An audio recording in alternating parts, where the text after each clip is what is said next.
بسم الله الرحمن الرحيم.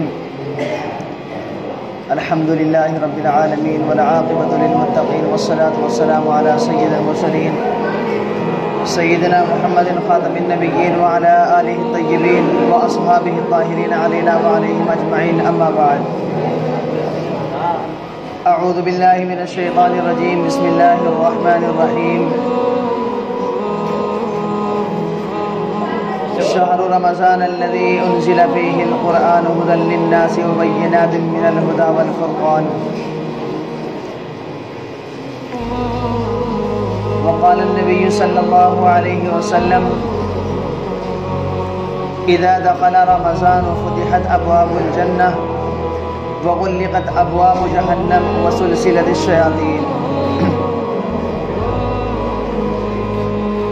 میں اپنی بات کو شروع کروں اس سے پہلے چھوٹی سی میری ایک درخواست آپ لوگوں سے یہ ہے بھائی، سب سے پہلے تو آگے جگہ پر کر لیجیے، آگے ہو جائیے. زیادہ لمبی چوڑی بات نہیں کروں گا، مختصر بات، اس کے بعد مختصر سے دعا کریں انشاءاللہ. بس شکریہ. اور ایک بات یہ ہے کہ بھائی دین کی مجلس ہے، باتوں کو بڑے دھیان اور توجہ سے سننا چاہیے، ادھر ادھر نہ دیکھیں بھائی، دھیان سے سنیں اور بہت دھیان سے توجہ سے سننا چاہیے دین کی باتوں کو. میں نے قرآن پاک کی ایک آیت پڑھی جس کا تعلق رمضان سے ہے، اور اللہ کے نبی صلی اللہ علیہ وسلم کی حدیث شریف پڑھی جس کا تعلق بھی رمضان المبارک سے ہی ہے. رمضان المبارک کا مہینہ واقعتاً بہت بابرکت اور رحمت والا مہینہ ہوتا ہے. اولہ رحمت، رمضان المبارک کا جو پہلا عشرہ ہوتا ہے اس کے اندر اللہ تبارک و تعالی کی بے انتہا رحمتیں اپنے بندوں کے اوپر برستی ہیں. اوسطہ مغفرت، اور رمضان المبارک کا دوسرا عشرہ مغفرت کا ہوتا ہے. یہ ہماری نالائقی ہے کہ اللہ تعالیٰ تو ہمیں دینا چاہتے ہیں لیکن ہم لینا نہیں چاہتے. وآخرہ عتق من النار، رمضان المبارک کا آخر کا عشرہ جہنم سے آزادی علی خلاصی کا ہے. یعنی کہ یہ جو عشرہ چل رہا ہے،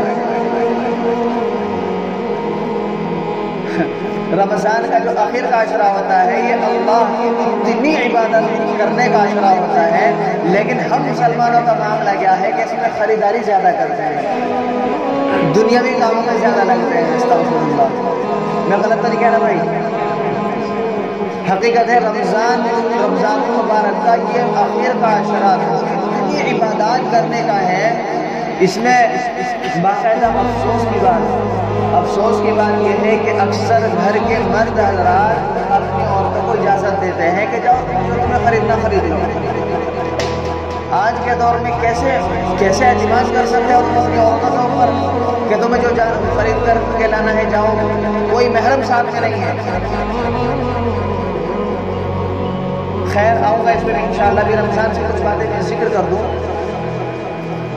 بہرحال رمضان کا پہلا عشرہ رحمت کا وہ گزر گیا، دوسرا عشرہ مغفرت کا وہ گزر گیا، تیسرا عشرہ یہ جہنم سے خلاص آزادی کا ہے، یہ بھی گزر ہی گیا. یہ سمجھو بس، یہ بھی گزر گیا. آج 26واں روزہ نا، 26واں، یہ بھی گزر گیا. آدھا یہ بھی آدھے سے زیادہ گزر چکا ہے رمضان کا عشرہ آخر کا. اگر ہم اپنا محاسبہ کریں اور دیکھیں کہ ہم نے رمضان المبارک کے شروع سے لے کر کے اب تک کتنے قرآن مجید ختم کیے، کتنا ہم نے ذکر و اذکار کیا. بھائی دھیان سے سنو، جب ہم خود اپنا نفس کا محاسبہ کریں گے اور ہمیں معلوم ہوگا کچھ بھی نہیں رمضان کا جیسے روز مرہ کے جو مہینے گزرتے ہیں ایسے ہی رمضان کا مہینہ بھی گزر کے چلا گیا. میرے بھائی یاد رکھو، قیامت کی اتنی علامات ظاہر ہو چکی ہے. عقل مند انسان وہی ہے جو عبرت کو دیکھ کر کے وہ نصیحت پکڑ لے. آج ہمارے اوپر، مسلمانوں کے اوپر بے انتہا ظلم و تشدد ہو رہا ہے. ہمارے اوپر ظالم حکومت حاکم اللہ نے بٹھائے ہوئے ہیں اور وہ مسلمانوں کے اوپر ظلم کر رہے ہیں، تو ذرا سوچ و خیال تو کرو، کیا یہ ان لوگوں کی غلطی ہے جو ہمارے اوپر ظلم کر رہے ہیں؟ رمضان مبارک مقدس جیسے مہینے میں بھی ہم روزے نہ رکھیں۔ کتنے مسلمان ایسے جو رمضان کا پورا مہینہ گزرتا ہے ان کو روزہ کی توفیق بھی نہیں ہوتی رکھنے کی۔ رمضان مبارک کا پورا مہینہ گزر جاتا ہے، مسجد آنے کی توفیق نہیں ہوتی،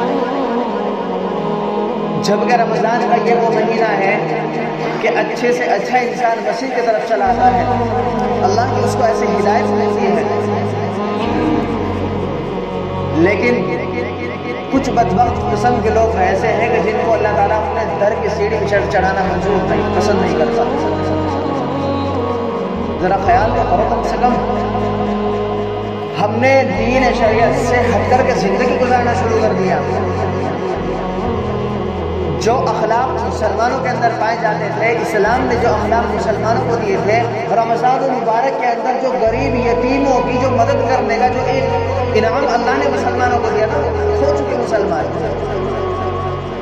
آج اگر مسلمانوں کو اللہ نے کچھ مال دے دیا تو تکبر میں اتنا ڈوب چکا ہوتا ہے کہ سامنے والا کو کچھ نظر ہی نہیں آتا کسی بھی اعتبار سے۔ جبکہ رمضان کا مہینہ تو اتنا مبارک مہینہ ہوتا ہے کہ اللہ نے دیا ہے تو دوسروں کو بھی عطا کرے، دوسروں کو دے۔ ابھی رمضان کا مہینہ جائے گا، ابھی عید بھی آنے والی ہے۔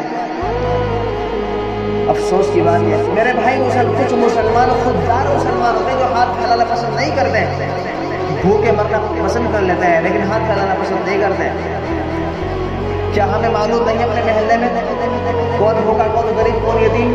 بے شک معلوم ہے، لیکن دینے سے مال میں کمی نہیں آتی۔ دیکھیں کہ کون زکوٰۃ کا مستحق ہے، کون کس کو ہم صدقہ دیں یا کس کو ہم فطرہ دیں۔ الصدقۃ نفست من مال، صدقہ مال کو کم نہیں کرتا ہے، برکتیں ہوتی ہیں۔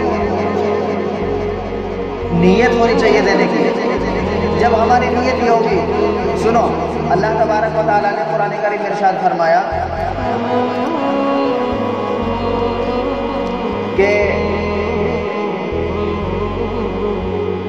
بہرحال آیت ذہن میں نہیں آ رہی، ترجمہ میں آپ کو بتلا دوں کہ خرچ کرو اس چیز میں سے جو ہم نے تم کو عطا کیا۔ اللہ تعالیٰ نے قرآن میں یہ لکھا، اگر ہم نے 1 کروڑ دیا تو 1 لاکھ خرچ کر، یا اگر 1 لاکھ دیا تو 1000 خرچ کر، بلکہ خرچ کرو اس میں سے جو ہم نے تم کو عطا کیا ہے۔ وَأَنفِقُوا مِمَّا رَزَقْنَاكُمْ، خرچ کرو اس میں سے جو ہم نے تم کو عطا کیا ہے رزق۔ اگر اللہ نے ہمیں تھوڑا دیا ہے تو تھوڑے میں سے تھوڑا ہی دے، زیادہ دیا ہے تو زیادہ میں سے زیادہ دے۔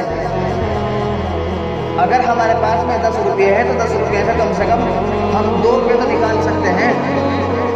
اگر اللہ نے ہمیں 100 روپے دیے تو 100 روپے سے کم ہم 20 روپے نکال سکتے ہیں۔ لیکن رمضان کا یہ وہ مقدس بابرکت مہینہ ہے کہ جس میں اللہ تبارک و تعالیٰ ایک فرض کا ثواب 70 فرض کے برابر کر دیتا ہے، ایک نفل کا ثواب 1 فرض کے برابر کر دیتا ہے۔ جب اللہ نے اتنا اجر کو بڑھا دیا تو رمضان ہی کے مہینے میں فطرہ دینا چاہیے، رمضان ہی کے مہینے میں صدقات ادا کرنا چاہیے، رمضان ہی کے مہینے میں اپنی زکوٰۃ نکالنی چاہیے۔ بہت سے لوگ بیچارے کیا کرتے ہیں کہ عید والے دن فطرہ نکالتے ہیں، وہ اس ثواب سے محروم ہو چکے ہیں جو رمضان کے مہینے میں اللہ نے جو عام کر رکھا تھا، وہ اس سے محروم ہو چکے ہیں۔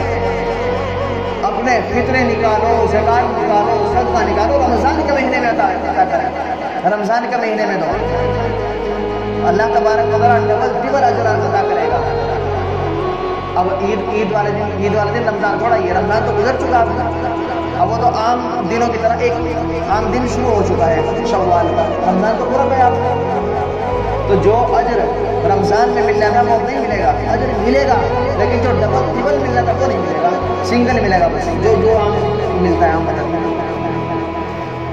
میرے بھائی یاد رکھو، رمضان کا مہینہ ایسے گزر گیا، حقیقت یہ ہے کہ پتہ بھی نہ چلا۔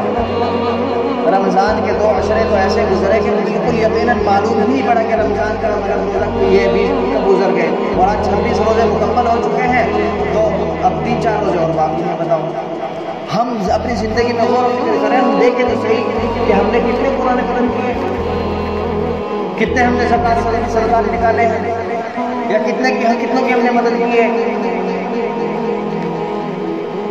رمضان کے مہینے میں آخر عشرے میں پہلی باتیں تو بہت ساری بتلانے کی، لیکن موٹی موٹی میں آپ کو ذہن نشی کر دوں، کچھ باتیں آپ کے ذہن میں ڈال دوں۔ ایک تو محاسبہ کریں نفس کا کہ بھئی ہم نے کتنی عبادات کری، رمضان کیسے گزرا ہمارا۔ دوسرا یہ کہ کتنے قرآن ہم نے ختم کیے۔ اب 3-4 دن باقی ہے، اللہ کی ایسی عبادت کرو، اللہ سے مانگو، تہجد میں اٹھو۔ اللہ تبارک و تعالیٰ سمائے دنیا پر اعلان کرتا ہے ہر سائل فأعطیہ، کیا کوئی ہے مانگنے والا جس کو میں عطا کروں؟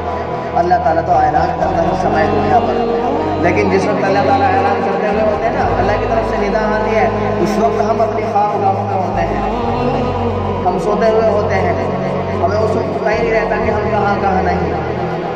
اس وقت اللہ کہہ رہے کہ بھائی لے لو، ہم دینے کے لیے تیار ہیں۔ اللہ دینے کے لیے تیار ہے تو ہم لینے کے لیے تیار نہیں، ہم تو اس طرح سوئے ہوئے ہوتے ہیں۔ تو یہ بتاؤ ہماری کتنی بڑی محرومی کی بات ہے۔ اللہ تعالیٰ عطا کرنا چاہتے ہیں، اللہ گناہوں کو معاف کرنا چاہتے ہیں، بہرحال سب کچھ پورا نظام اللہ سے کی طرف سے ہے، سارا نظام۔ یہ جو اقوام بیٹھے ہوئے ہیں، جو ظلم مسلمانوں کے اوپر کیے ہوئے ہیں، صرف میں اپنے اس ملک بھارت کی بات نہیں کر رہا ہوں، پوری دنیا میں اس وقت جہاں جہاں مسلمان ہیں بے شک وہاں مسلمانوں پہ ظلم ہو رہا ہے۔ فلسطین میں دیکھو آپ، یہودیوں نے کتنا ظلم کیا ہوا مسلمانوں کے اوپر، حالانکہ ظلم مسلمان کو یوم القیامہ، ظلم قیامت کے دن اندھیروں کی شکل میں ہوگا۔ اب کافر ہے اور کافروں کا ٹھکانہ تو اللہ نے جہنم کو بنا رکھا ہے، اور مسلمانوں کا ٹھکانہ کو اللہ نے جنت کو بنا رکھا ہے۔ انشاءاللہ یقین ہے اللہ کی ذات سے ہمارے اعمال ایسے نہیں کہ ہم جنت میں ہم چلے جائیں، لیکن اللہ کی رحمت سے تو امید ہے کہ اللہ اپنا فضل فرمائے کر ہمیں جنت میں داخل کر دیں گے انشاءاللہ۔ حضرت مجدد الملت حکیم الامت حضرت مولانا اشرف علی تھانوی رحمۃ اللہ علیہ یہی کہا کرتے تھے کہ بھائی اپنے اعمال تو ایسے نہیں ہے کہ اللہ کو خوش کر لے، اللہ کے رسول کو خوش کر لے، لیکن اللہ کی رحمت سے امید ہے۔ قرآن پاک میں اللہ نے ارشاد فرمایا لا تقنطوا من رحمت اللہ وقل لعبادی الذین اسرفوا علی انفسهم لا تقنطوا من رحمت اللہ۔ اللہ کی رحمت سے مایوس نہ ہو، اللہ کی رحمت سے مایوس ہونا یہ گویا کہ کفر کی ایک نشانی ہے۔ بھلے ہی کتنا ظلم مسلمانوں پہ ہو، آخر ایک دن یقیناً انصاف کا دن آئے گا، انصاف کا دن آئے گا، انصاف ملے گا مسلمانوں کو۔ مرنے کے بعد ہی حقیقت کھلتی ہے سامنے۔ یہ تو نقلی دنیا ہے، یہ تو ایک امتحان کا ہے، جیسے ایک اسٹوڈنٹ ایک بچہ اسکول میں جاتا ہے ایگزام دینے کے لیے، ابھی وہاں ایگزام ہال میں جب تک وہ بیٹھا ہے ایگزام سمجھ سے کر رہا ہے، تو یہ زندگی گویا کہ اس طرح ہے، بس ایک امتحان چلنا ہمارا ہے۔ اصل رزلٹ ہمارا مرنے کے بعد سامنے آئے گا کہ ہم نے کتنی ہم نے محنت کی ہے، کیا نمبر ہمیں ملے گا، وہ مرنے کے بعد ہمارے سامنے رزلٹ نکلے گا۔ یہ تو بھائی چند باتیں تھی رمضان المبارک سے متعلق۔ ایک بات یہ ہے کہ شب قدر کا جو مسئلہ ہے، شب قدر 5 راتوں میں سے کوئی ایک رات ہو سکتی ہے، 21، 23، 27، 29 اور کون سی 25، یہ 5 راتوں میں سے کوئی ایک رات ہو سکتی ہے، لیکن 27 میں امکان زیادہ رہتا ہے، دعوے کے ساتھ نہیں کہہ سکتے، امکان زیادہ رہتا ہے کہ اس میں ہو، کہ شب قدر اس میں ہو سکتا ہے کہ 21 میں گزر گئی ہو، 25 میں گزر گئی ہو، آج 27 ہے آج ہو، اور آگے آ رہی ہے 29 اس میں گزر جائے، یہ اس میں آئے، 23 گئی ہے 23 میں گزر گئی ہو، لیکن امکان زیادہ وہ 27 میں رہتا ہے کہ شب قدر 27 میں زیادہ ہے۔ تو بہرحال آج کی رات کو پوری رات جاگنے کی ہی ہے، یہ بھی ایک لوگوں نے ماحول بنا رکھا ہے کہ پوری رات جاگنے کی، پوری رات جاگنے کی ایسا تھوڑا ہی ہے بھائی جاگتے پھر رہے ادھر ادھر کے، مطلب گٹکا تمباکو کھاتے پھر رہے، فون چلا رہے، بات کرتے پھر رہے، اور ادھر ادھر کی ایران دوران کی بات کر رہے ہیں۔ جاگنے سے مراد یہ نہیں ہے، جاگنے سے مراد ہے کہ مسجد میں بیٹھ کے اللہ کی عبادت کریں تو ثواب ملے گا۔ اس سے بہتر ہے کہ جا کر کے اپنے بستر پہ سو جا، بہتر یہ ہے۔ اگر عبادت نہیں کرنی کہ بس اوقات عبادت کرتے کرتے استغفار یا کلمہ یا اس طرح کی تمام چیزیں پڑھتے پڑھتے دماغ پہ بوجھ سا محسوس ہونے لگتا ہے تو اس وقت آرام کرو، اب لیٹ جاؤ، اب زیادہ دماغ پہ سونا ڈالو، کیونکہ ہمارے آج کے دور میں اتنے اقوام مضبوط نہیں ہیں جو ہم برداشت کر لیں۔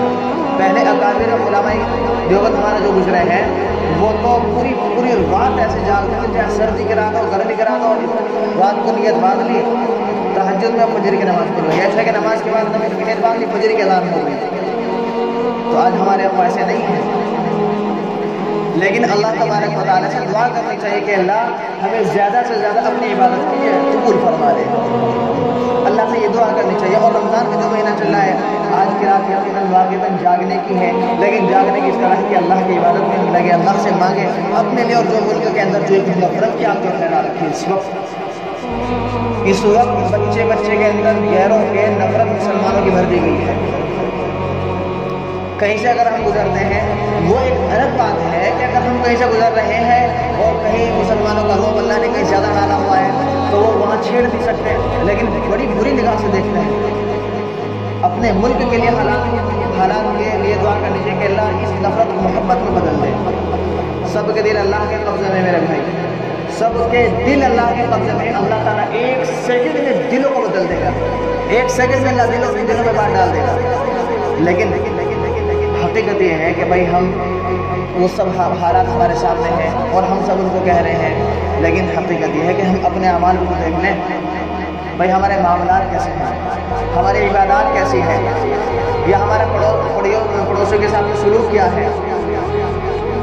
یہ ساری چیزیں دیکھنے کے کہ بھائی ہمارا سلوک کیا، ہمارا رویہ کیا ہے، یتیموں کے ساتھ بھی ہمارا کیا معاملہ ہے، غریبوں کے ساتھ بھی ہمارا کیا معاملہ ہے۔ جتنی زیادہ ہم ان کے ساتھ خیر خواہی کریں گے، اللہ تبارک و تعالیٰ ہمارے ساتھ خیر خواہی کرے گا۔ یہ چیزیں آج ہم نے ختم کر دی۔ حقیقت یہ ہے، بلکہ میں جوارہ پور ایک جگہ گیا تو وہ بتلا رہے تھے مجھے کہ انہوں نے اپنی جیسے ایک مسجد ہے نا، تو وہاں مسجد کی ایک محلے کی انہوں نے ایک کمیٹی بنا رکھی ہے، وہ مجھے ان کا بہت پسند آیا۔ میں نے کہا چلو الحمدللہ، اللہ کا شکر ہے کہ اللہ نے ایسے لوگ بھی تیار کیے ہیں۔ تو اپنی مسجد کی انہوں نے ایک ایسی کمیٹی تیار کر رکھی ہے جو غریب لڑکی، معلوم غریب پریوار ہے، ان کی شادی نہیں کر سکتے، تو وہ کمیٹی ان کا خرچ اٹھائے گی۔ کوئی ہاسپٹل میں ہے لیکن ان کے پاس اتنا خرچ کا پیسہ نہیں ہے تو وہ کمیٹی اس کو اٹھائے گی۔ جب انہوں نے بات مجھے بتلائی، میں نے کہا یار عمل سے کب سے شروع کیا ہوا ہے؟ انہوں نے مجھے بتلایا کہ قریب 3-4 سال اس کو ہو گئے، اور الحمدللہ یہ ہماری کمیٹی اس کو آگے بھی اپنا کام شروع کر رہی ہے۔ تو میرا بتانے کا مقصد صرف یہ ہے، اگر یہاں کمیٹی یہ نہ بن سکے تو کم سے کم اپنے طور سے انسان اپنے پڑوسی کے معاملے میں خیال رکھے کہ بھئی ہمارا پڑوسی بھوکا نہ سونے پائے۔ ہم تو پیٹ بھر کر کے سو گئے اور ہمارا پڑوسی بھوکا سو گیا، اللہ کی قسم ہماری تہجد پڑھنا، ہمارا نماز پڑھنا، ذکر و اذکار کرنا، یہ کچھ فائدہ نہیں دینے کا ہمیں۔ ایک پڑوسی اس کی آہیں نکل رہی ہے اور وہ بھوکا مر جائے تو قیامت میں ہماری سب سے سخت ترین پکڑ ہوگی اللہ تعالیٰ کے ہاں۔ تو بھائی ان باتوں پر عمل کریں گے انشاءاللہ۔ اور عید والے دن بھی ایک مرتبہ ہمارے نبی حضرت محمد مصطفیٰ صلی اللہ علیہ وسلم عید کی نماز کے لیے عیدگاہ کی طرف جا رہے تھے، تو اللہ کے نبی صلی اللہ علیہ وسلم نے دیکھا کہ چند بچے کھیل رہے ہیں اور ایک بچہ ایک سائڈ کو جا کر کے رو رہا ہے، ویسے ہی بس کپڑے بھی اس نے نہیں پہنے ہوئے ہیں۔ تو نبی کریم صلی اللہ علیہ وسلم اس بچے کے پاس گئے اور جا کر کے کہا کہ بیٹا کیا بات تم اس بچے کے ساتھ نہیں کھیل لیں؟ اس بچے نے کہا کہ یہ مجھے کھیلنے اپنے ساتھ دے نہیں رہے ہیں کیونکہ میں یتیم ہوں۔ تو اللہ کے نبی نے اس بچے کو اٹھایا اور گھر لے کر کے گئے، کہا کہ عائشہ اس بچے کو نہلاؤ دھلاؤ کپڑا پہنا دو۔ تو کتابوں میں لکھا ہے کہ اللہ کے نبی صلی اللہ علیہ وسلم کا کوئی کپڑا تھا، کوئی چادر تھی، تو اس کو پھاڑ کر کے لنگی کی شکل میں اس بچے کو باندھ دیا اور یا اوپر احرام کی شکل میں اس کو ڈال دیا۔ تو اللہ کے نبی صلی اللہ علیہ وسلم نے اس بچے کو اپنے کاندھے پر بٹھایا اور بٹھا کر کے پھر عیدگاہ کی طرف چلے۔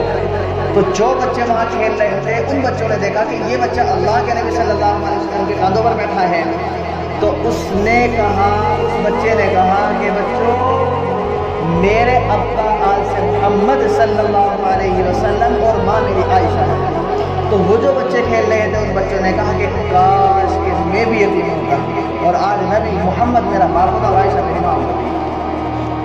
اس واقعے سے بتانے کا مقصد کیا ہے؟ اگر آپ سمجھے اس واقعے سے بتانے کا مقصد یہ ہے کہ یتیموں سے محبت اللہ کے نبی کس درجے تک ہے، اور آج ہماری منہ پھیر لیتے ہیں. بھائی حقیقت ہے نا، منہ پھیر لیتے ہیں، مدد تو بہت دور کی بات ہے. یہ رویہ مسلمانوں کا نہیں. آج تمام کے تمام مسلمانوں کے اندر بھی جو اخلاقیات کی جو باتیں تھیں وہ ساری اغیاروں میں داخل ہو چکی ہے، اور جو ان کی باتیں تھیں وہ ہم میں داخل ہو گئی ہیں. اللہ ہم سب کی حفاظت فرمائے. اور دوسری بات یہ ہے کہ بھائی اچھا چلو ایک بات بتاؤ، آپ سب یہاں بیٹھے ہوئے ہیں، بھائی آپ سب کے بچے اسکول میں جاتے ہیں؟ اکثر ہو جاتے ہوں گے. لڑکے جاتے ہوں گے، لڑکیاں بھی غالباً جاتے ہوں گے اسکولوں میں.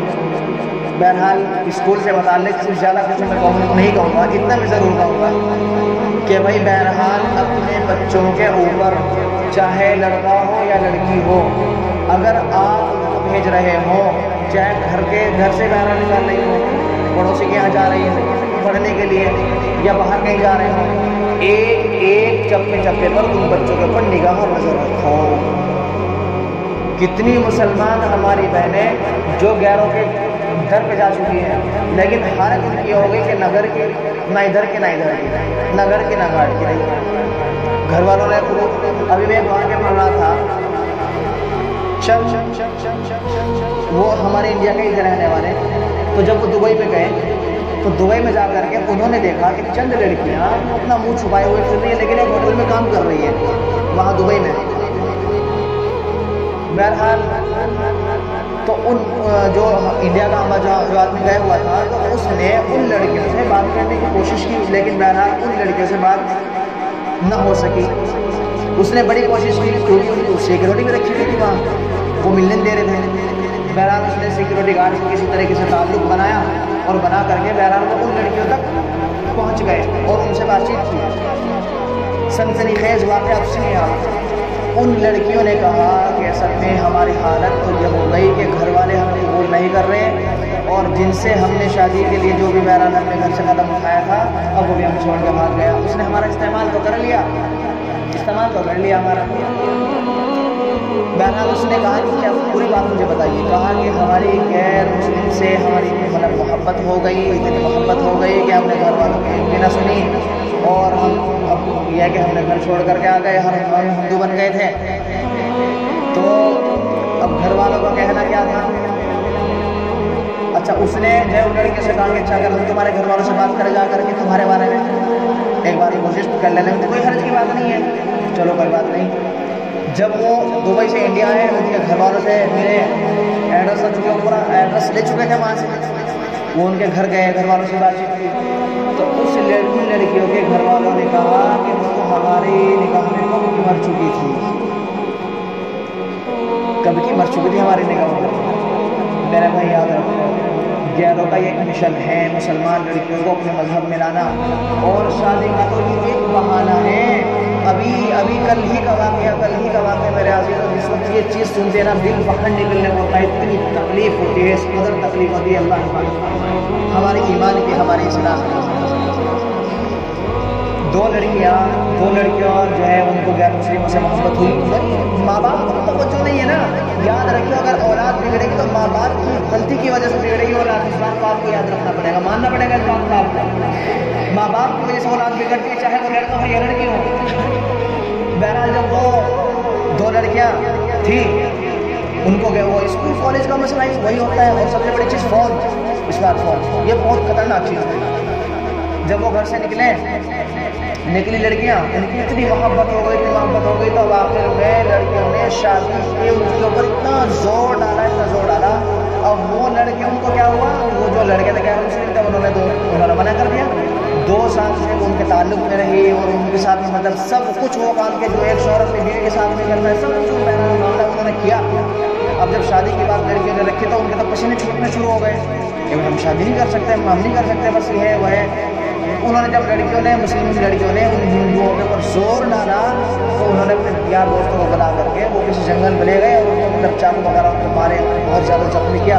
لیکن بہرحال قسمت اچھی رہی کہ ان کی جان بچ گئی، ہاسپٹل میں ایڈمٹ ہے. تو یہ حالات ہیں، یہ ہمارے مسلمانوں کے حالات ہیں، میں آپ کو بتلا رہا ہوں۔ میرے بھائی ذرا تصور کرو، 10 لاکھ سے زائد مسلم لڑکیاں مرتد ہو چکی ہیں، مرتد ہو چکی ہیں۔ کہاں ہیں ہم؟ ہمیں تو کچھ پتہ ہی نہیں ہے۔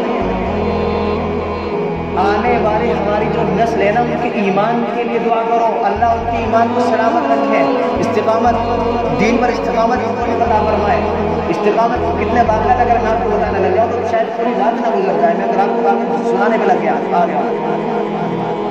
یاد رکھو میرے عزیزو، جب یہ چیزیں اور یہ واقعہ جب سننے کو ملتی ہے نا، اللہ سچ کہہ رہا ہوں، اللہ کے گھر میں بیٹھا ہوں، بس ایک دم آہ نکلتی ہے، بس یہ دل کرتا ہے کہ اللہ کے سامنے بس اتنا رو، بس اللہ کو بنا کے چھوڑو کہ اللہ حالات بدل دے۔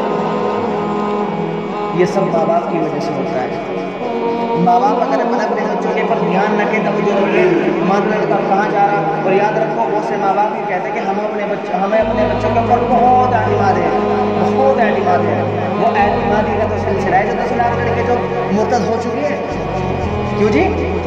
وہ اعتمادی کا تو نتیجہ ہے جو 10 لاکھ مرتد ہو چکی ہیں۔ تو میرے بھائی یاد رکھو، کبھی بھی ماں ہو یا باپ ہو اپنی لڑکیوں کو دوسرے سہیلیوں کے سامنے بھی تنہا کہیں نہ بھیجے، خود جائے، چھوڑ کر کے خود جائے۔ ابھی میرے سامنے ایک واقعہ آیا، ابھی قریب 1-1.5 ہفتہ پہلے، ایک مسلمان باپ اپنی مسلم لڑکی کو غیر مسلم لڑکے کے یہاں چھوڑنے کے لیے گیا، آگے وہ ہندو لڑکا اس کو لے کر کے گیا، کہاں گیا کہاں نہیں وہ کچھ نہیں پتا۔ اس طرح کے واقعات ہمارے ملک میں ہیں، اور یہ RSS اور بجرنگ دل کا ایک خاص ٹارگٹ ہے، اور 40 لاکھ تک کی ان کا ایک ٹارگٹ ہے کہ ہمیں مسلم لڑکیوں کو 40 لاکھ مرتد کرنی ہے۔ اور ان کا ٹارگٹ یہ ہے کہ ایک مسلمان لڑکی اگر وہ مسلمان لڑکے سے شادی کرتی ہے تو وہ بچے مسلمان جنے گی، ان کی ہونے والی اولاد وہ مسلمانی ہوگی، لیکن جب وہ ہندو بن جائے گی تو وہ بہرحال جو بھی بچے ہوں گے وہ ہندو ہی ہوں گے۔ تو یہ ان کا مشن ہے۔ اتنی خطرناک سازشیں میرے بھائی، آپ کہاں ہیں؟ ہم تو سوئے ہوئے ہیں، ہمیں تو کچھ ہی نہیں پتا۔ کسی نے 2-4 باتیں ہمیں معلوم مسئلہ تو ہمیں معلوم ہو گیا۔ بس زیادہ کچھ نہیں، میں اتنا کہوں گا، بس اللہ کو بنا لو، اللہ کے در کا کے رو، گڑ گڑاؤ، اللہ سے مانگو، اللہ حالات بدلیں گے، سب کچھ اللہ کے ہاتھ میں میرے بھائی۔ بہرحال بتانے کے لیے بہت کچھ ہے، بس اب دعا کر لیں۔ اچھا ایک بات یہ ہے بھائی، آج جیسا مان لو شب قدر کا امکان چاہتا ہے، ہو سکتا ہے کہ آج ہی شب قدر ہو، تو بھائی جہاں تک ہو سکے بھائی ہم بھی اللہ کے سامنے کچھ تھوڑا سا بھگا کر لیں گے، اللہ سے مانگ لیں گے، کیونکہ ہم نے کہا کہ جب بندہ اللہ کے سامنے ہاتھ پھیلاتا ہے اور اللہ سے مانگتا ہے تو یہ ادا اللہ کو اتنی پسند آتی ہے، اتنی پسند آتی ہے، اتنی پسند آتی ہے کہ اللہ تعالیٰ اپنے فرشتوں سے کہتا ہے کہ میرے فرشتوں جاؤ اس بندے سے میں نے محبت کی، وہ یعنی کہ مطلب مذہب اسلام پر پورا عمل کیا، اللہ کے سامنے آئے روئے، تو اللہ تعالیٰ حضرت جبرائیل کو بلا کر کے کہتا ہے کہ میں فلاں بندے سے محبت کرتا ہوں۔ حضرت جبرائیل تمام آسمان کی تمام فرشتوں میں اعلان کرتا ہے کہ اللہ تعالیٰ فلاں بندے سے محبت کرتے ہیں، میں بھی محبت کرتا ہوں۔ وہ فرشتے دنیا والوں کے دلوں میں اس بندے کی محبت کو ڈال دیتے ہیں۔ خیر دعا فرمائیں، بس اللہ تبارک و تعالیٰ ہم سب کو زیادہ سے زیادہ عمل کی توفیق عطا فرمائیں۔ الحمد للہ رب العالمین الرحمن الرحیم مالک یوم الدین ایاک نعبد و ایاک نستعین اهدنا الصراط المستقیم صراط الذین انعمت علیہم غیر المغضوب علیہم ولا الضالین۔ اللهم صل على سيدنا محمد وعلى آل سيدنا محمد كما صليت على إبراهيم وعلى آل إبراهيم إنك حميد مجيد. اللهم بارك على سيدنا محمد كما باركت على إبراهيم وعلى آل إبراهيم إنك حميد مجيد. اللهم إني ظلمت نفسي ظلما كثيرا ولا يغفر الذنوب إلا أنت فاغفر لي مغفرة من عندك وارحمني إنك أنت الغفور الرحيم. ربنا آتنا في الدنيا حسنة وفي الآخرة حسنة وقنا عذاب النار وقنا عذاب جهنم وقنا عذاب الدين. ربنا لا تزغ قلوبنا بعد إذ هديتنا وهب لنا من لدنك رحمة إنك أنت الوهاب. ربنا إنك جامع الناس ليوم لا ريب فيه إن الله لا يخلف الميعاد. ربنا ظلمنا أنفسنا وإن لم تغفر لنا وترحمنا لنكونن من الخاسرين ربنا لا تزغ قلوبنا بعد إذ هديتنا وهب لنا من لدنك رحمة إنك أنت الوهاب ربنا إنك جامع الناس ليوم لا ريب فيه إن الله لا يخلف الميعاد ربنا ظلمنا أنفسنا وإن لم تغفر لنا وترحمنا لنكونن من الخاسرين لا إله إلا أنت سبحانك إني كنت من الظالمين لا إله إلا أنت سبحانك إني كنت من الظالمين قل هو الله أحد الله الصمد لم يلد ولم يولد ولم يكن له كفوا أحد اللهم إني أعوذ بك من الهم والحزن وأعوذ بك من العجز والكسل وأعوذ بك من البخل والجبن وأعوذ بك من غلبة الدين وقهر الرجال اللهم أنت ربي لا إله إلا أنت خلقتني وأنا عبدك وأنا على عهدك ووعدك ما استطعت أعوذ بك من شر ما صنعت وأبوء لك بنعمتك علي وأبوء بذنبي فاغفر لي فإنه لا يغفر الذنوب إلا أنت حسبي الله لا إله إلا هو عليه توكلت وهو رب العرش العظيم اللهم إنا نسألك من خير ما سألك منه نبيك محمد صلى الله عليه وسلم ونعوذ بك من شر ما استعاذ بك منه نبيك محمد صلى الله عليه وسلم وأنت المستعان وعليك البلاغ ولا حول ولا قوة إلا بالله اے اللہ ہمارے گناہوں کو معاف فرما دیجئے اے اللہ ہم سے ہمارے تمام خطاؤں کو درگزر فرما دیجئے اے اللہ ہم نے بڑے گناہ کیے ہیں اے اللہ ہم نے بڑی خطائیں کی ہیں اللہ بڑی نافرمانیاں اللہ ہم نے آپ کی ہے اے اللہ ہمارے گناہوں کو معاف فرما دیجئے اے اللہ ہم سے ہمارے تمام خطاؤں کو درگزر فرما دیجئے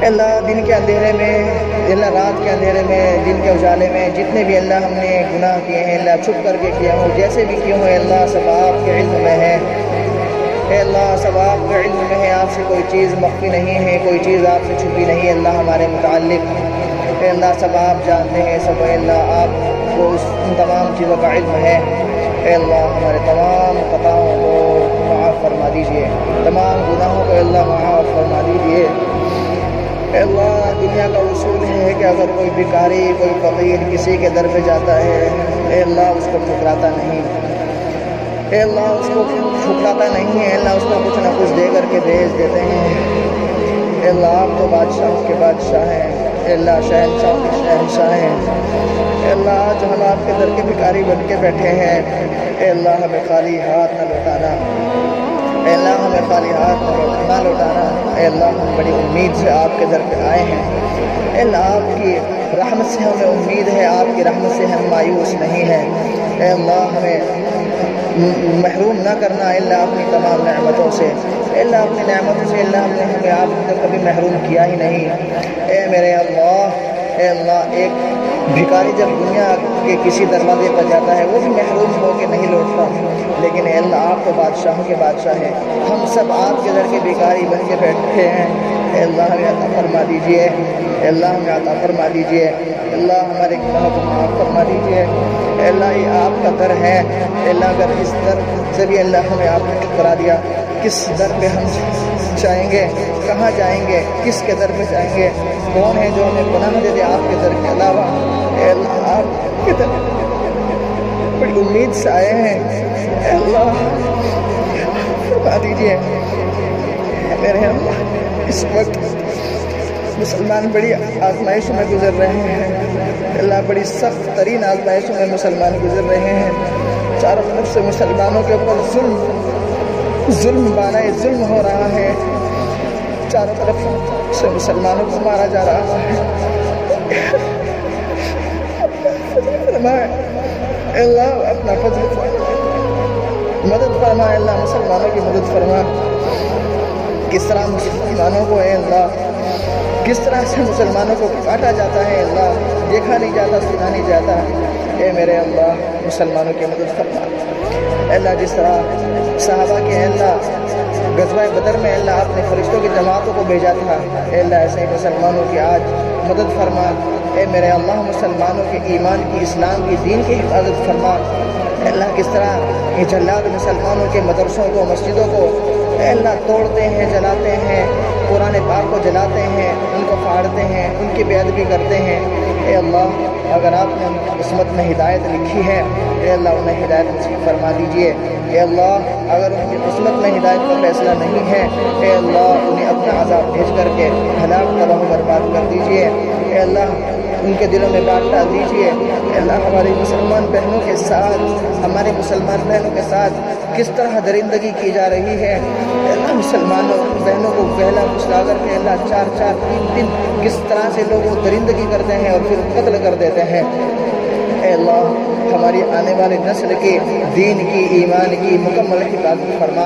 اے اللہ ہم سب مسلمانوں کی حفاظت فرما۔ اے اللہ پوری دنیا میں جہاں جہاں جس جگہ مسلمان پریشان حال ہے، اے اللہ ان کی پریشانی کو دور فرما۔ اے اللہ فلسطین کے مسلمانوں کو خاص رحم و کرم فرما۔ اے اللہ ہمارے ملک ہندوستان پر بھی مسلمانوں کے اوپر اپنا فضل فرما۔ اے اللہ مسلمانوں کی مدد فرما۔ اے اللہ مسلمانوں کی مدد فرما۔ اللہ یقیناً ہر شخص اس وقت پریشان حال ہے، اللہ سب کی پریشانیوں کو دور فرما دیجئے۔ اے میرے اللہ دنیا کے اندر جس طرح ہم رہتے ہیں، تکلیفوں میں ہیں، یہ تو یقیناً آزمائشوں کا گھر ہے اے اللہ، لیکن پھر بھی ہم آپ سے طلبگار ہیں، ہم آپ سے دعا کرتے ہیں کہ اللہ ہمیں آزمائشوں میں نہ ڈال۔ اے اللہ ہم آزمائشوں کے قابل نہیں ہیں۔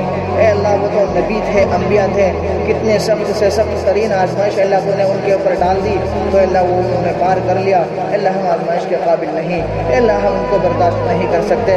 اے میرے اللہ ہم سب کی حفاظت فرما، ہم سب کے ایمان کی، اسلام کی حفاظت فرما۔ اے اللہ ہم سب مسلمانوں کی حفاظت فرما، مسلمان بہنوں کی، بچوں کے، اللہ ہم سب کی مکمل حفاظت فرما۔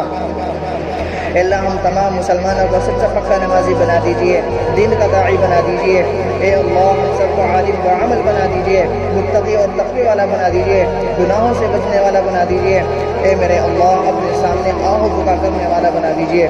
اے اللہ اپنے سامنے آہو بکا کرنے والا بنا دیجئے، اپنے سامنے رونے والا بنا دیجئے، وہ آنکھیں عطا کر دے جو آپ کے سامنے روئے۔ اے اللہ وہ آپ کے خوف سے گرا ہوا آنسو، اے اللہ جہنم کی آگ کو بجھانے پر قادر ہے آپ کی قدرت سے۔ اے اللہ وہ آنکھیں ہمیں عطا فرما دیجئے۔ اے اللہ عذاب قبر سے ہم سب کی مکمل حفاظت فرما۔ اے اللہ مرنے کے بعد پہلا مرحلہ قبر ہے۔ اے اللہ حضرت عثمان غنی رضی اللہ تعالیٰ عنہ سے گزرا کرتے تھے، اس قدر روتے۔ اے اللہ انہوں نے بتایا کہ اللہ کے نبی کا قول ہے، اللہ کے نبی نے فرمایا کہ قبر آخرت کی منزلوں میں سے پہلی منزل ہے، جو اس سے گزر جائے گا تو تمام منزلیں اس کے لیے آسان ہیں۔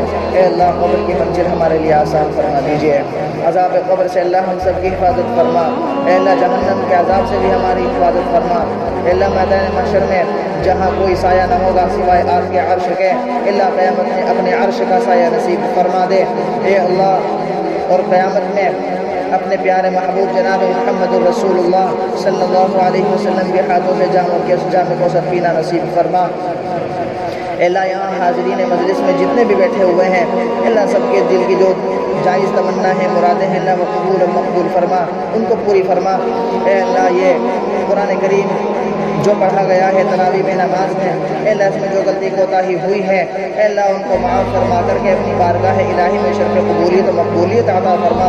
اے اللہ اور بہت سے لوگوں نے قرآن کریم اے اللہ پڑھے ہیں، اے اللہ ان کے قرآن کریموں کو اے اللہ اس دنیا سے آج تک جتنے بھی مرحومین رخصت ہو چکے ہیں، اس کا ثواب جناب محمد رسول اللہ صلی اللہ علیہ وسلم کی روح مبارک کو پہنچا کر کے، تمام صحابہ کرام رضوان اللہ علیہ مجمعین کی روح کو پہنچا کر کے، تمام مرحومین کی روحوں کو پہنچا دے۔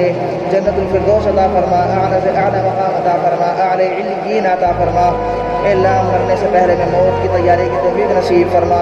اے اللہ مرتے وقت کلمہ نصیب فرما۔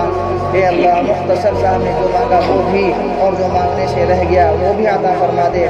اے اللہ آپ کے پیارے محبوب جناب محمد رسول اللہ صلی اللہ علیہ وسلم نے 23 سال دور نبوت میں جتنی بھی دعائیں مانگی، اللہ ان میں ہمارا حصہ نصیب فرما۔ اے اللہ اور آپ کے محبوب نے جو شرور و فتن سے پناہ چاہی، اے اللہ ہم بھی چاہتے ہیں۔ اے اللہ ہماری ان ٹوٹی پھوٹی دعاؤں کو اپنے پیارے محبوب جناب محمد رسول اللہ صلی اللہ علیہ وسلم کے صدقہ تو فعل سے قبول مقبول فرما. صلی اللہ تعالی علی خیر خلقہ سیدنا محمد وعلی آلہ واصحابہ اجمعین برحمتک یا ارحم